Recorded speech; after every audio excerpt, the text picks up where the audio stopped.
எல்லாருக்கும் வணக்கம். வந்திருக்க press media, thank you for gracing our event. So Romeo இந்த படம் வந்து ஆக்சுவலி என் கெரியரில் ரொம்ப ரொம்ப ஸ்பெஷலாக இருக்கும். இந்த ஆப்பர்ச்சுனிட்டி எனக்கு கொடுத்தது வந்து ஐ ஃபெல்ட் எனக்கு இது ஒரு ரெஸ்பான்சிபிலிட்டி மாதிரி more then an opportunity. Because the character Leela, அதுதான் டைரக்டர் சார் வந்து என் பேர் வந்து இது வரைக்கும் கூப்பிட்டதா எனக்கே ஞாபகம் இல்லை. ஸோ மிருனாலினியை வந்து அவர் மிருனாலினின்னு கூப்பிட்டது கிடையாது, லீலா அப்படி தான் கூப்பிடுவார். ஸோ அவருக்கு அந்த கேரக்டர் மேலே அவ்வளோ ஒரு வெயிட்டேஜ் அண்ட் ரெஸ்பான்சிபிலிட்டியை வந்து எனக்கு ஹேண்ட் பண்ணது வந்து thank you so much for believing Mrunalini could carry Leela. So and நான் அதுக்கு ஜஸ்டிஸ் கொடுத்துருக்கேன்னு நினைக்கிறேன். Yes. So and then Vijay Antony sir.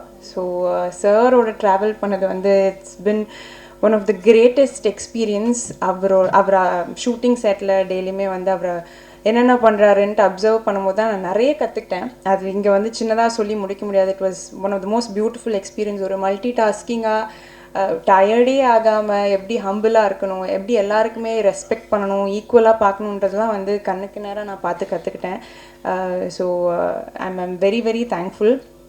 And also இந்த moment I really want to take to thank Kalairani ma'am. Because எனக்கு இந்த படத்துக்கு வந்து she was a very very biggest guiding light. So அந்த நான் ஆல்ரெடி சில படங்கள் பண்ணியிருந்தாலும் அதை எப்படி அன்லேர்ன் பண்ணிவிட்டு புதுசாக வேறு என்னென்னலாம் பண்ண முடியும் சொல்லிட்டு ரொம்பவே கைட் பண்ணாங்க. ஒரு 1 month போயிருப்பேன், அவங்க கூட ட்ரெயின் பண்ணியிருப்பேன். It was very very special for me. So நான் வந்து மோர் தென் மேம் நான் அவங்கள அம்மான்னு தான் கூப்பிடுவேன். ஏன்னா அவ்வளோ என்னை கைட் பண்ணாங்க. And then the team members shooting ஸ்பாட்டில் எல்லாருமே, டிஓபியாக இருக்கட்டும், ஏடிஸ் ராகுல், Ramesh sir, and then Jai, எல்லாருமே வந்து என் கூட இருந்து டப்பிங், இதை சொல்லி ஆகணும், நான் ஃபஸ்ட்டு இந்த படத்துக்கு டப்பிங் பண்ணியிருக்கேன். அந்த ஆப்பர்ச்சுனிட்டி என்னை நம்பி கொடுத்தது வந்து director and Vijay Antony sir தான். இல்லை இவங்க வாய்ஸ் கொடுக்கலாம் அப்படின்ட்டு என் மேலே ரொம்பவே நம்பியிருக்காங்க. என்னை ஏன் இவ்வளோ நம்பினாங்கன்னு எனக்கே தெரியல. பட் நம்பி எனக்கு இவ்வளோ பெரிய ஒரு ஆப்பர்ச்சுனிட்டி கொடுத்துருக்காங்க. இந்த கேரக்டர் லீலா இது எப்பயுமே ஐ திங்க் என் லைஃப்பில் வந்து இந்த கேரக்டரோட சோல் என் கூட இருந்துக்கிட்டே இருக்கும். And yes, so I am very very happy. இந்த படம் அடுத்த மாதம் ரம்ஜானுக்கு ரிலீஸ் ஆகுது. It will be a very very special film for me.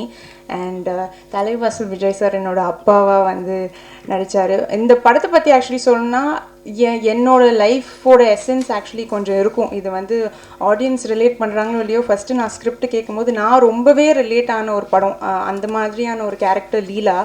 So almost அதே மாதிரியான அப்பா தான், அந்த ஷேடும் அப்படி தான் இருந்தது. But amazing experience. சார் வந்து எதிர்க்க வந்து நிற்கும் போதே வந்து ஒரு மாதிரி உதறும், அவரோட வாய்ஸ்லாம் அவ்வளோ ஒரு வந்து கிரிப்பாக நடிப்பார். Was so good. But off the camera is very good. அவரோட எக்ஸ்பீரியன்ஸை ஷேர் பண்ணார். It was lovely. So yes, நான் எல்லாருக்கும் இங்கே வந்த எல்லாருக்கும் தேங்க்யூ. எடிட்டர் ஆல்சோ அப்பப்போ போய் நான் அவரை டிஸ்டர்ப் பண்ணுவேன், ப்ளீஸ் என் சீன்ஸ்லாம் காமிங்கன்னு. So thanks.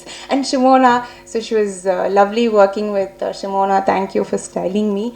S, so thank you everybody. எல்லோரும் வந்து பண்ண பாருங்க. அண்ட் ஆல்சோ March 14th இன்னைக்கு எங்கள் அப்பாவோட birthday. I just want to wish him happy birthday daddy. நான் பெங்களூரில் இருக்க முடியல. I'm very very sorry. Happy birthday once again அப்பா. தேங்க்யூ.